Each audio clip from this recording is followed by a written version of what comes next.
Another episode of the Starting 502 Podcast. As always, Presley Meyer, your host for the most, and Jake Hook. Starting 502 Podcast presented by Mr. and Mrs. Bourbon.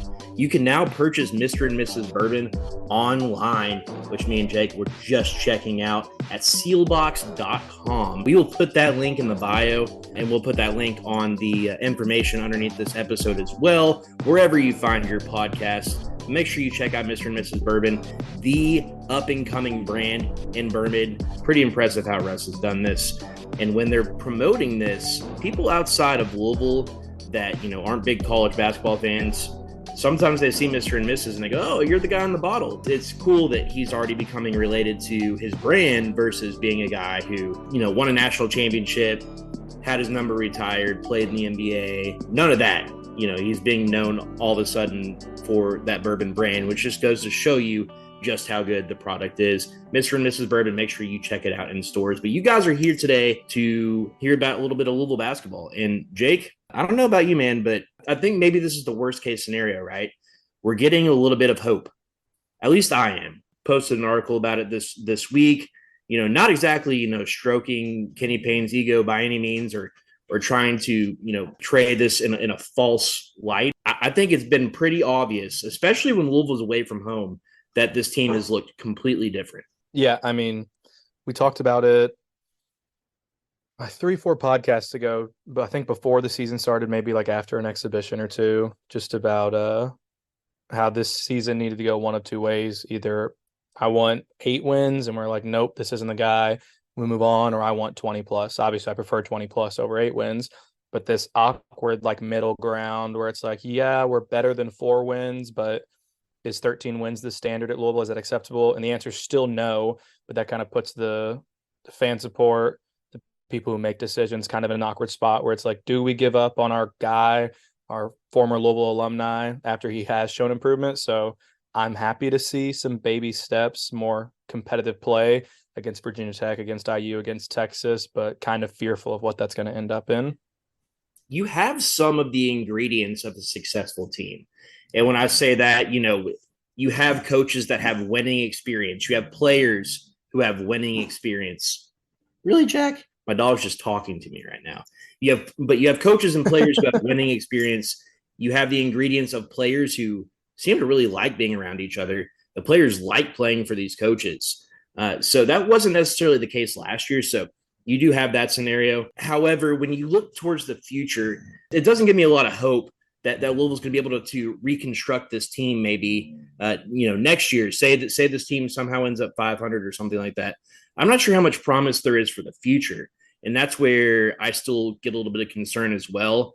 And then on the court, it seems to me, Jake, like this is a team that they might be able to play with anybody this year, but are they going to be able to finish?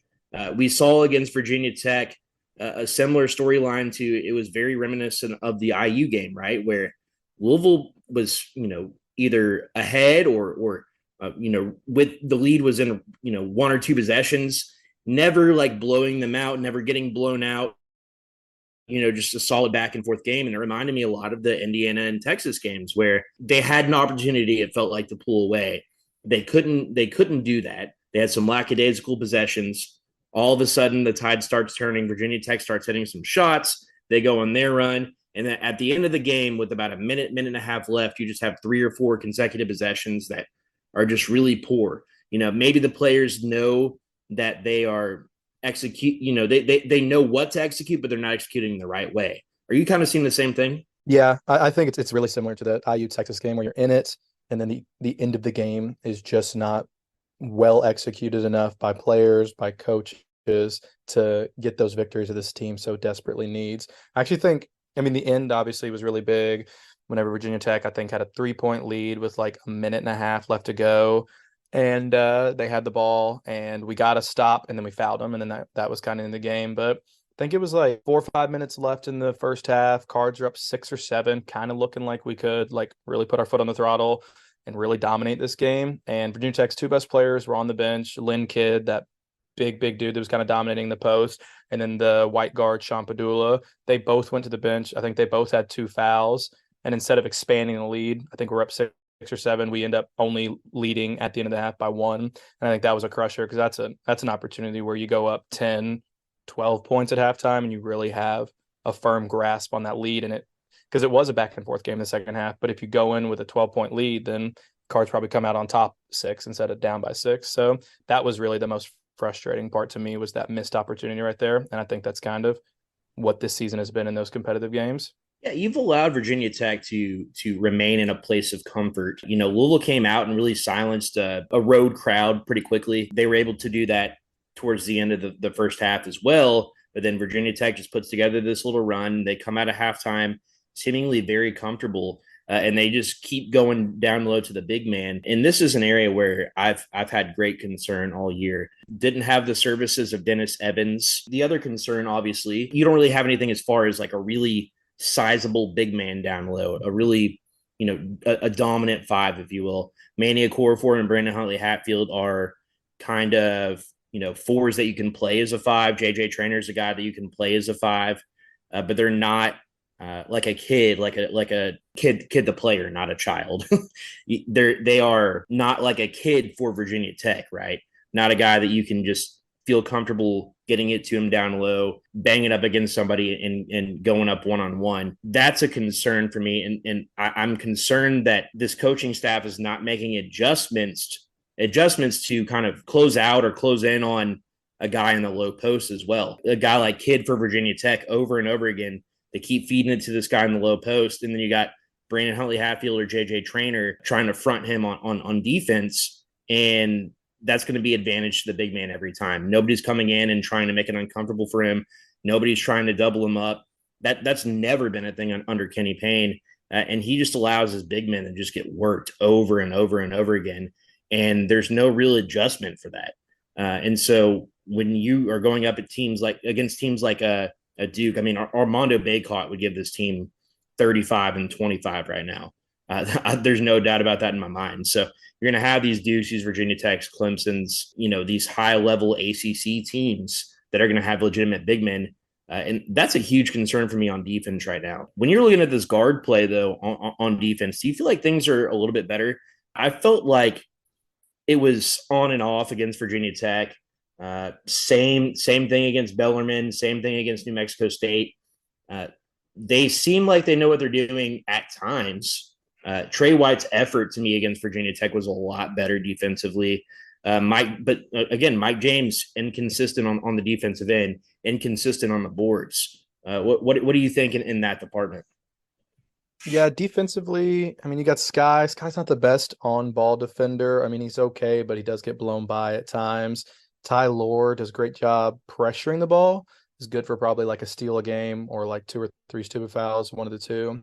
But he gets blown by as well. I mean, I really think our biggest issue is just team defense, being able to rotate off the ball and having all 4 of those guys that aren't on the ball kind of locked in as to where they need to be when they're off the ball, in the paint with eyes on their guy and eyes on the guy with the ball. I think that's really where the biggest issues lie on this team. Because, I mean, you're in Division I basketball, you're probably going to get beat to the basket at times. The teams are playing against the ACC are solid, so that's understandable. It's just the issue of not having anyone there to help, or only having one guy there to help, and that's not enough. And then he helps and his guy gets an offensive rebound or a pass. So I think it's really more team defensive issues than it is exactly individual effort, but there are some issues individually as well.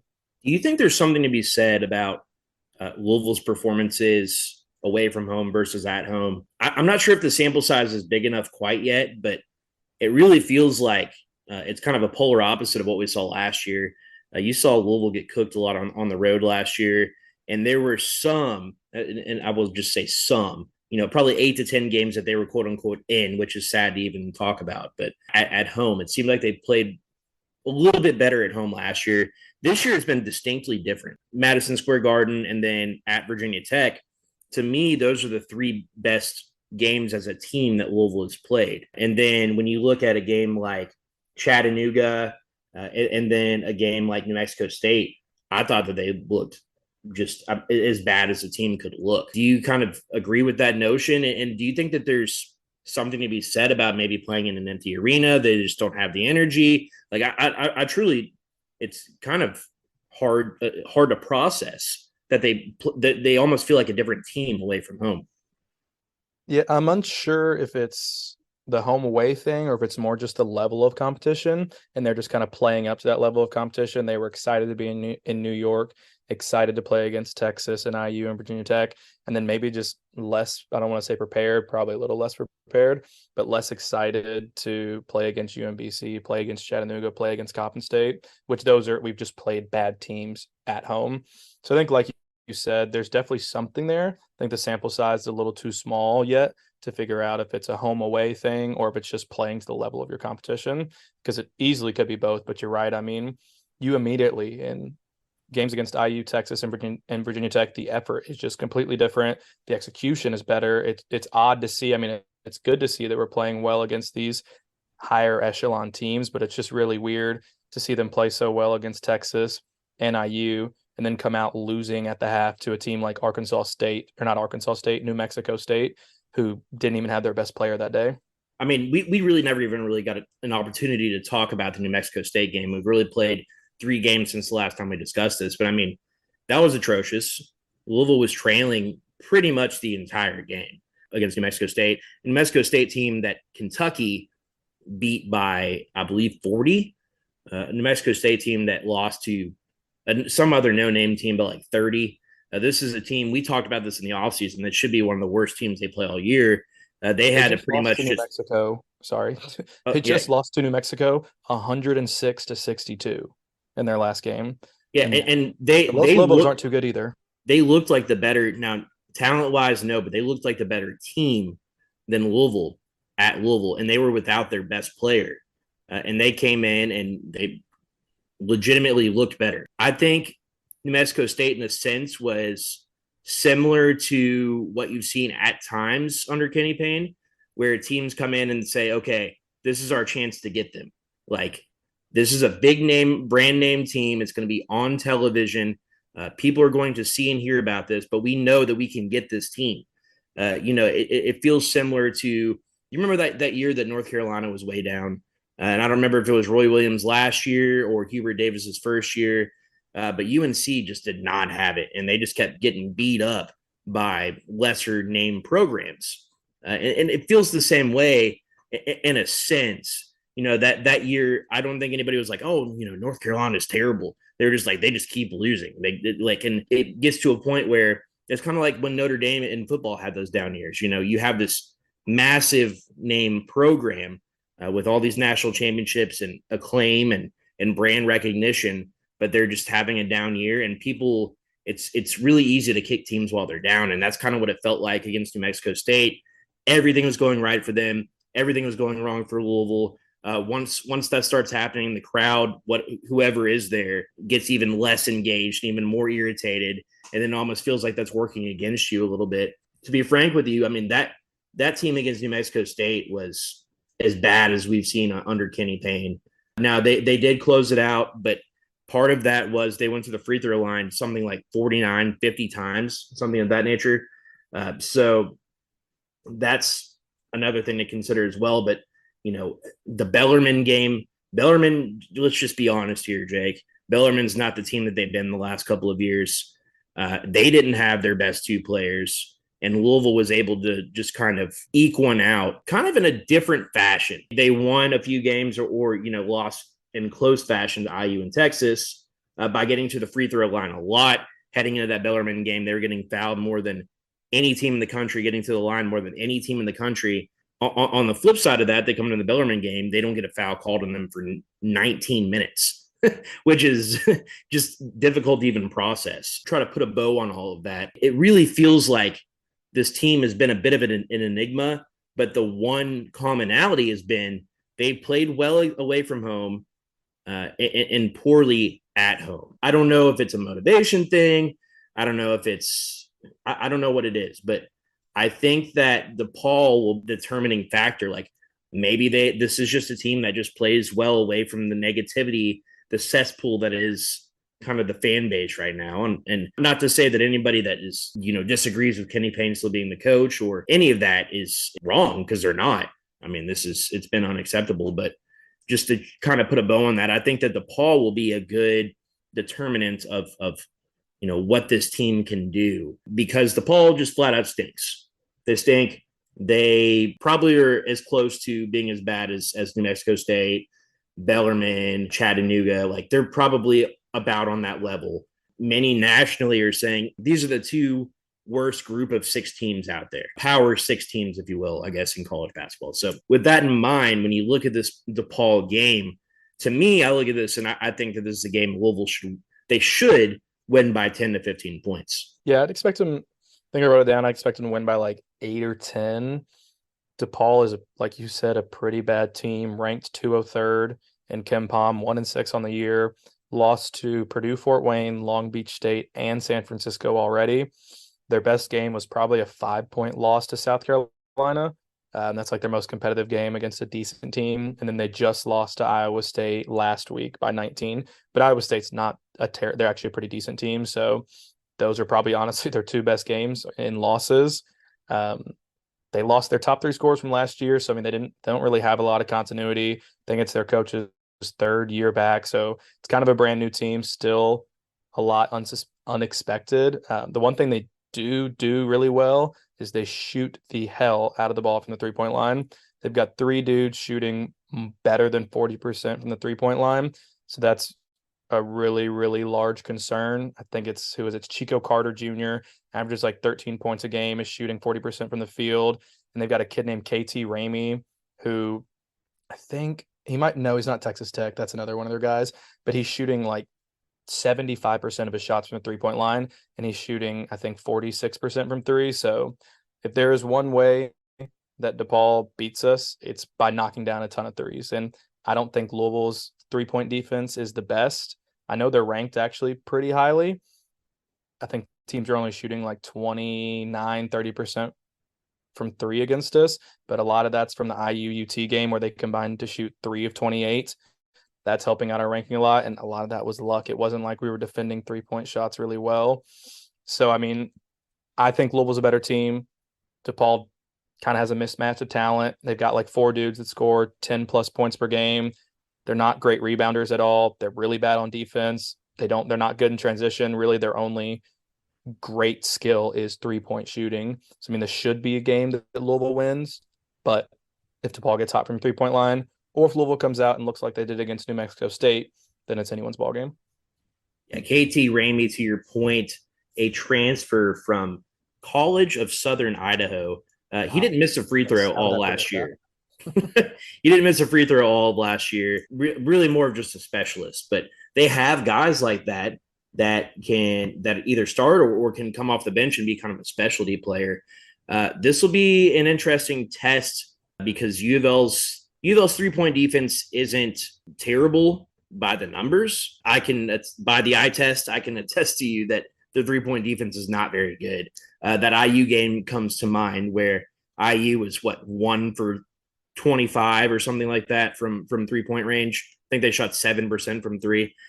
So with that in mind, it'll be interesting to see if you can tell that Louisville's placed an emphasis on closing out on shots. It might sound silly, but this is the type of thing that would happen to Louisville, is that Churchill Abass just has like his quote unquote coming out party, coming out for like the 3,000 people that are going to watch this game.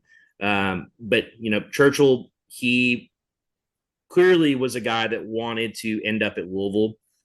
He was down to Louisville and DePaul for, it felt like 8 months or something like that.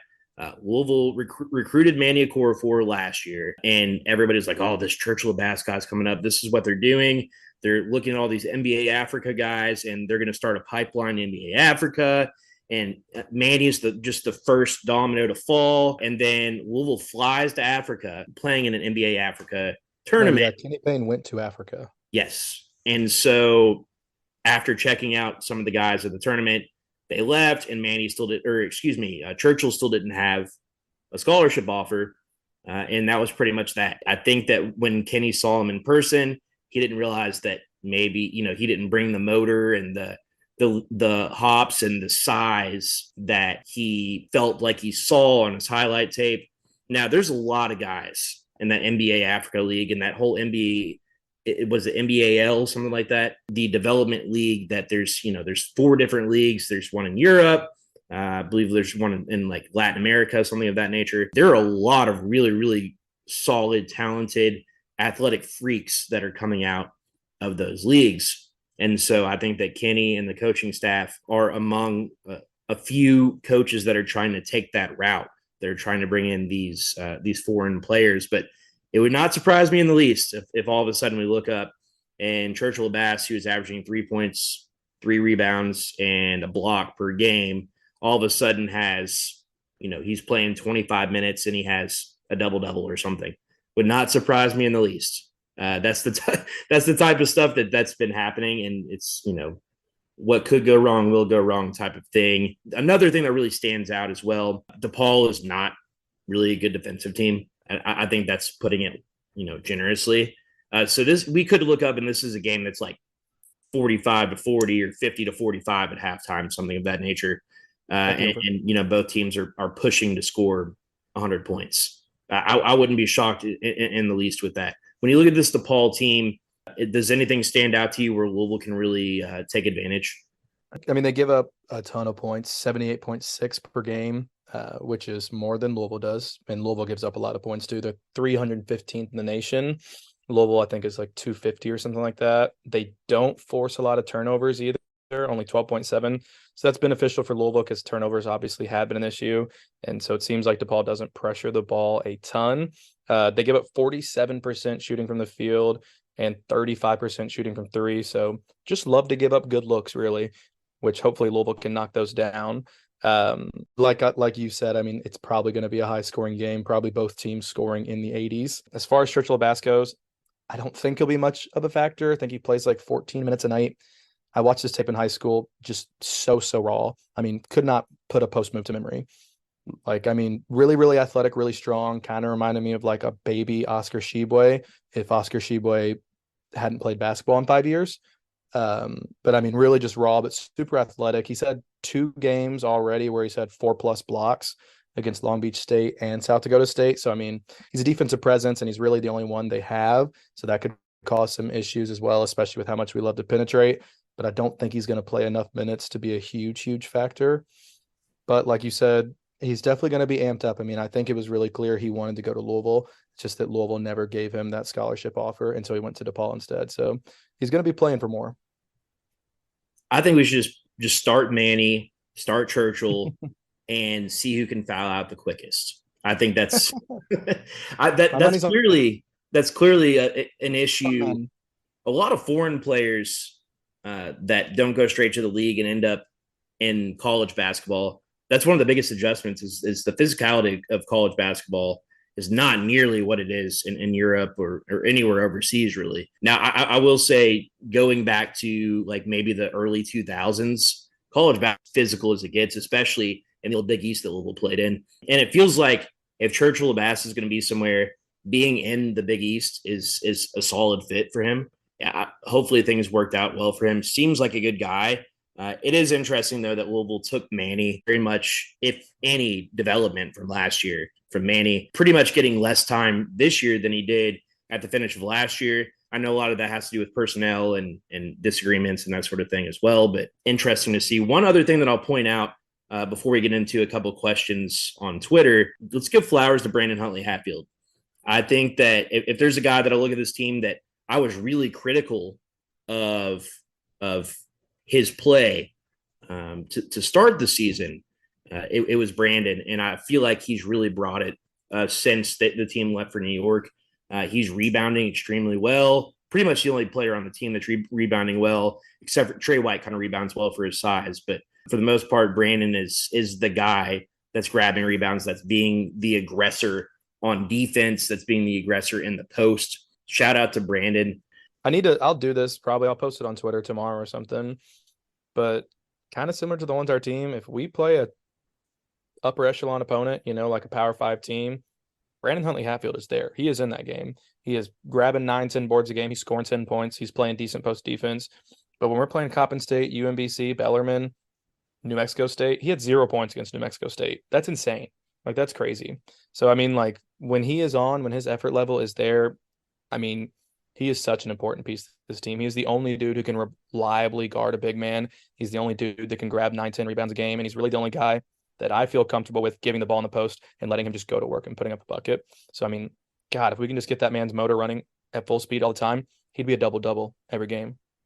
Yeah, there's kind of this attitude with BHH where it feels like, you ever just been like at an open gym, just like getting some run in it, and there's a guy there that's just clearly better than everybody, and then there's like a couple pesky little white dudes or something like that that are just giving way too much effort, and they're just like, fuck it, let him get the rebound. They're probably going to miss anyways. Like, that's Brandon's kind of effort towards lesser teams. Like, he doesn't go, oh shit, I could have 20 and 20 tonight. He goes, this is awful. Like, it just that's feels like that's what the mindset is. A guy like that, you have to have them bring it every night, and that's kind of a leadership thing. He needs to do kind of what Sky Clark is doing right now, or what JJ Trainer is doing, which when they're playing these quote unquote lesser opponents, they need to be able to be just as locked in and just as focused. And there's something to be said about that as well, Jake, that, most of the teams they played at home have just been horrendous. They played some of the worst teams in the country when they've been at home. So I think there's absolutely something to be said about that. It could be less, the awkward crowd situation, the awkward elephant in the room, and more just that they are playing up to their competition. My hope is that they kind of come in with that chip on their shoulder against DePaul.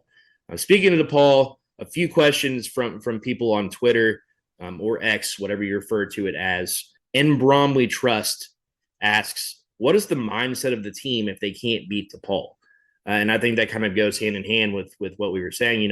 I have it on good authority, Jake, and I think a lot of people had heard this. It sounds like some of the local media guys who are behind the scenes had heard this, that Kenny was basically given an ultimatum. If Louisville lost to Bellarmine, he was pretty much out. And that's something that I heard from more than just a few people. That was something that was a very loud secret, if you will. And Louisville was losing to Bellarmine, 21-20 or something at halftime. So yes, that was something that was definitely on the table. To his credit, Louisville came out and scored 50-something points in the second half, looked much better. Probably, one of the better halves that they put together all season.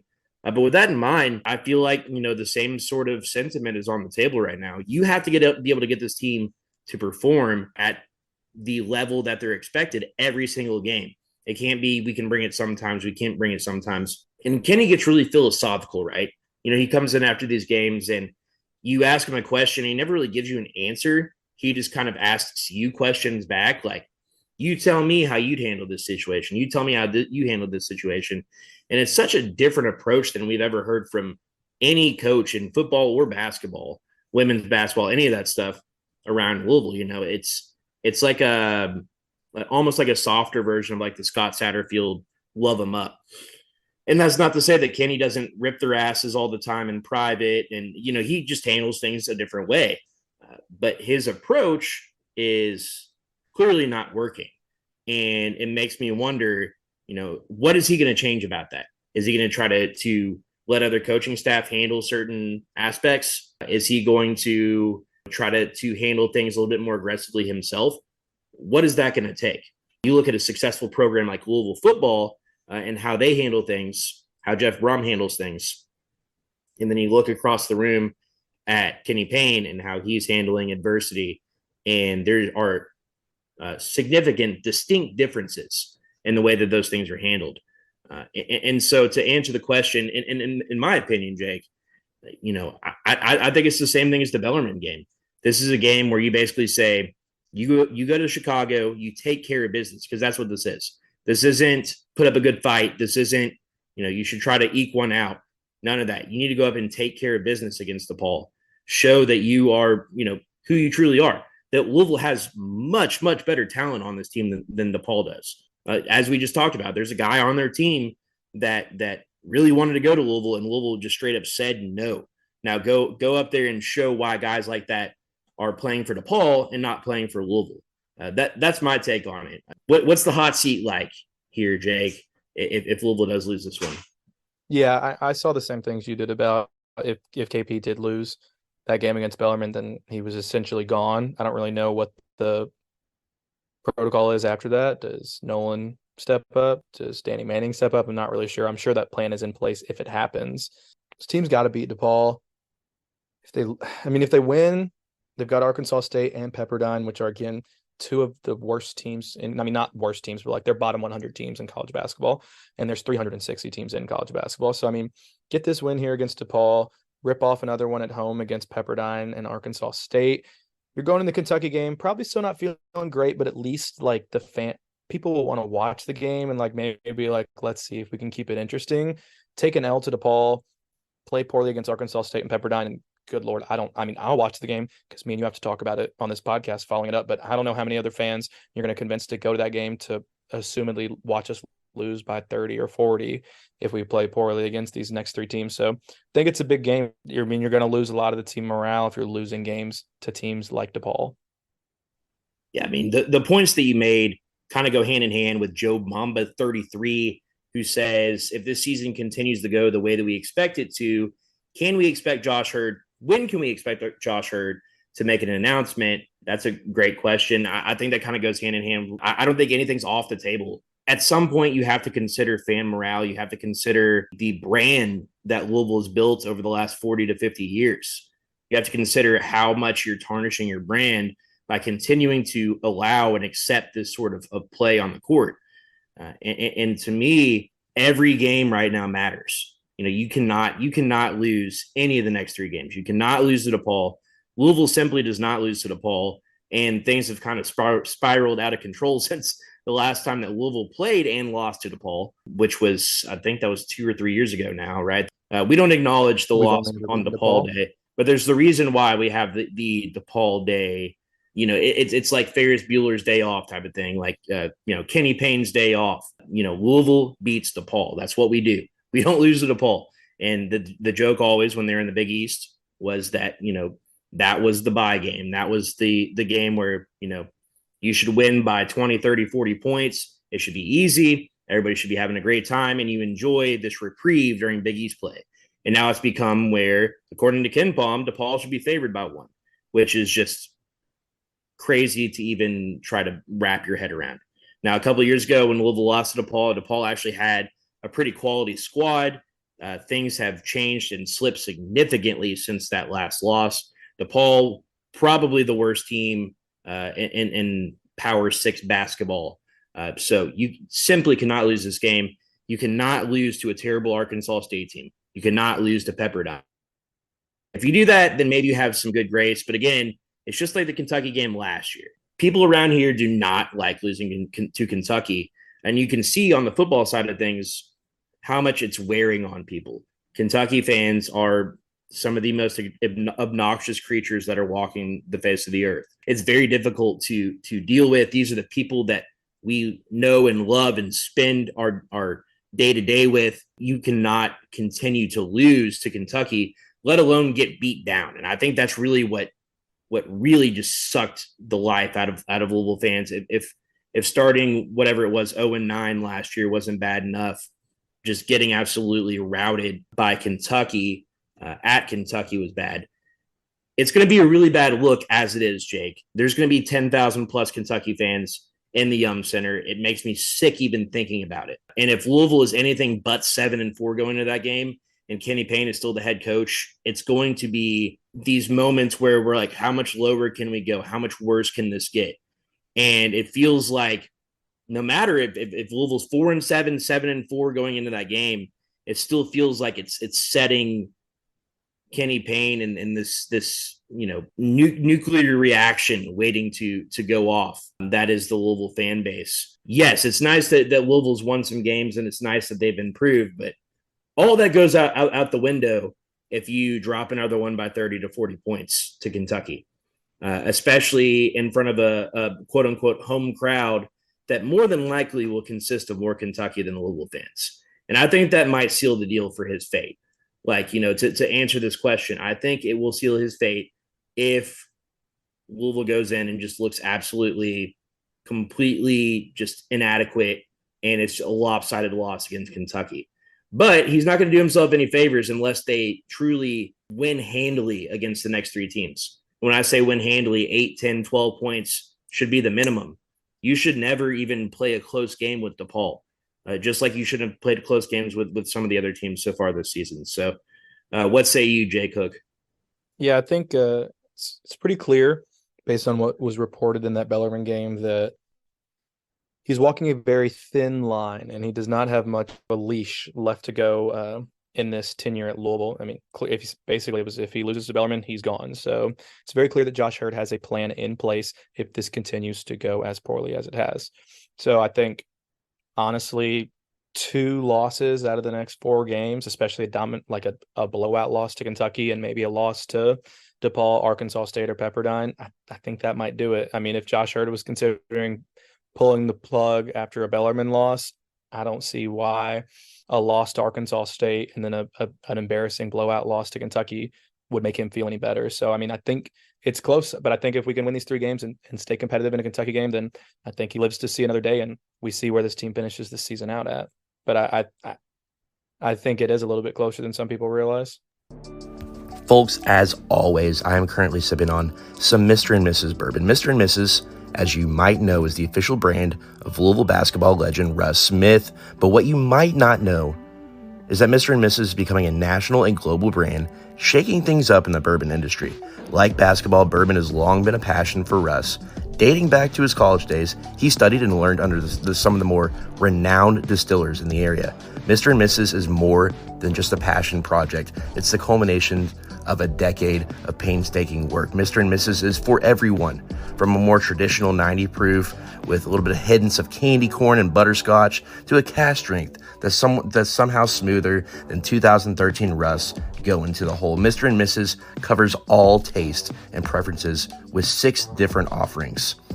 Be among the first to try Mr. and Mrs., the official bourbon of the state of Louisville, and from the starting 502 podcast. On shelves anywhere you find your liquor, or online at mrandmrsbourbon.com. I've heard a lot of the notion, and I understand the notion of people saying, well, what's the point of letting go of Kenny Payne mid-season? And my reaction to that was, there's still something to be salvaged here, right? You know, you still have a good group of players, and if you can show that group of players that what the program can be like without a head coach that's kind of holding you back, I think there's something to be said for that as well. You know, say it's Nolan Smith. To me, that feels like the most likely candidate to take over. Say it's Nolan Smith that takes over as the interim head coach for the last 10 games. You know, what does that look like for Louisville? And how much different can things look when somebody like that is running things? You know, and it's similar to when Mike Pegues took over for Chris Mack, right? Like, it felt like that situation was unsalvageable. Chris did the right thing, and Louisville, you know, was good to him on the way out, as good as they could have been. With all of that in mind, Kenny Payne is going to leave them no choice if they continue to lose. You have to be able to salvage the brand. You have to be able to salvage, dignity that was once around this proud program. I mean, we're talking about, 10 years ago, this program won a national championship. It's those sort of things that you have to call into question. What good does it do to even have him as the coach at this point, right? I understand people's arguments for keeping Kenny through the end of the season, but at the same time, if you just cut the cord, you can maybe salvage some of the players on the team if they, finish out the season without their coach and positive things start to happen. I mean, for just when I say positive things, let's put it in perspective a little bit. Say, Louisville's 6-14, and Kenny gets the axe. We have an interim head coach. What's going to happen with the fan base? Immediately, people are going to start showing up to games. Consistently, people, that's what's happened in the past. People will show up and they'll be like, look, we were not showing up because of you. We were not showing up because of the coach. We still support this program. We still support the players. Absolutely think something like that would happen.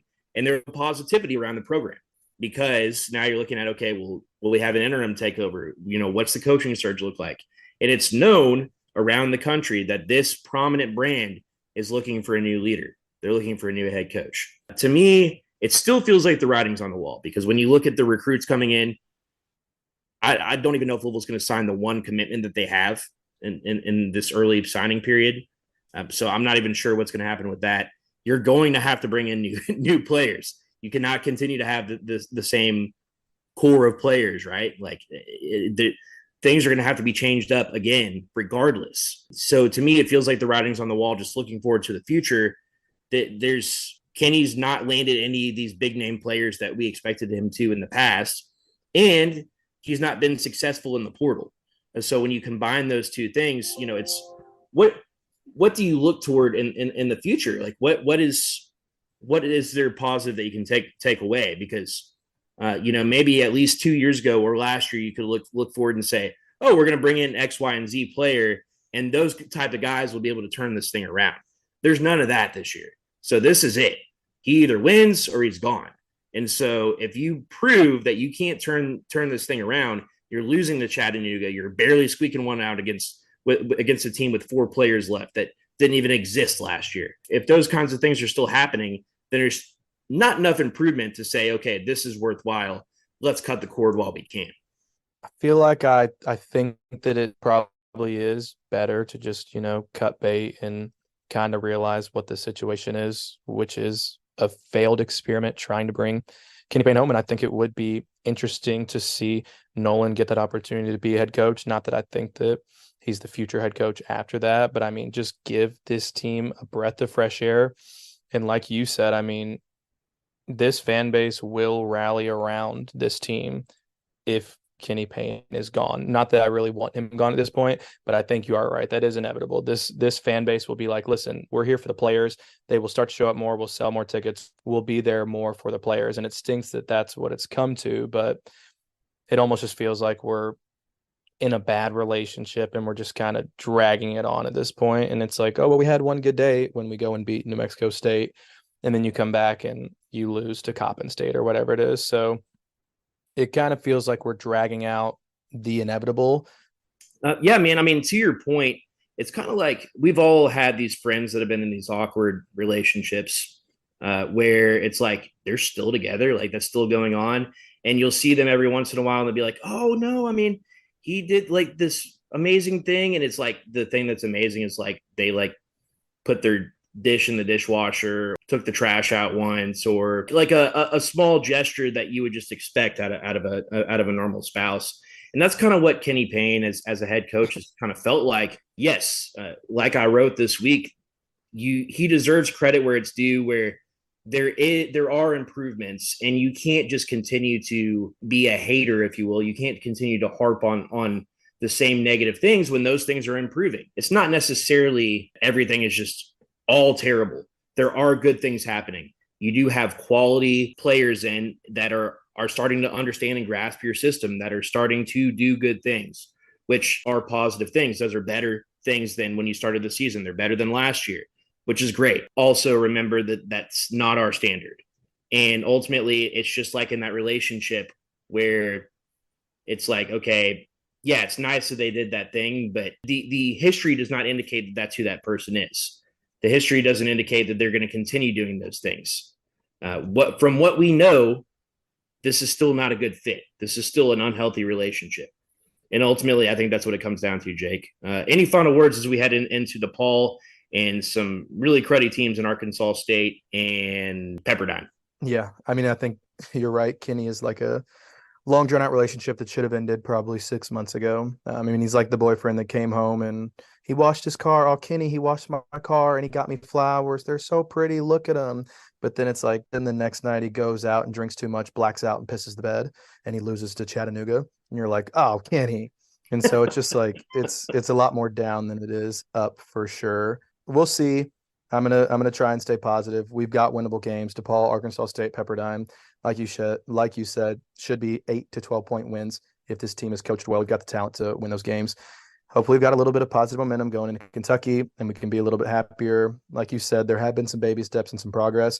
We just need to see consistent play against these lower level teams, like we are seeing when they play Virginia Tech and IU in Texas. So, got a little bit of hope, but a lot of fear. A lot of fear, and the one thing that I'll leave this with as well as, you win these 3 games and then you never know, right? I mean, you have every opportunity to right your wrongs, right? You play Kentucky, a team that is clearly significantly better than you, a team that has at times looked like maybe the best team in the country this year. And you have an opportunity to play and beat that team just like anybody else on your schedule, right? You have an opportunity to beat a Duke, a North Carolina, a Miami, these highly regarded ranked teams. You have those opportunities this year.